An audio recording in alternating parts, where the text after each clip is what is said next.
Hi everyone, my name is Minister van Dijk, and in today's video I want to talk about what moisturizer actually does to your skin. Now let's say your skin feels tight and dry after cleansing. So you apply moisturizer because that's what you've been told. And within a few minutes it feels much better. Less tight, smoother, so generally it just feels more comfortable. And then it is easy to think that the moisturizer just fixed something, like your skin was damaged and now it is repaired. Or that it repairs your skin over time. But that's not really what's happening.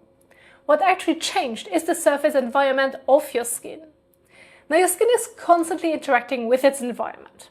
Air, humidity, water, temperature, friction, and everything you put on it. It is always adjusting.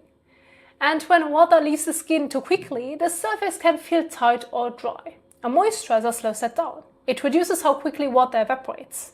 It smooths the surface so it feels more flexible and comfortable. That's why it feels better, and that matters.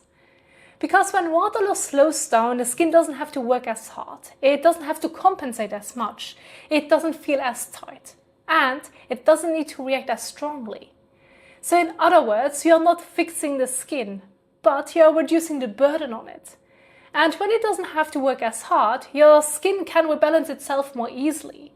And that is where the benefit comes from. So it is not repair or correction, but need-based support.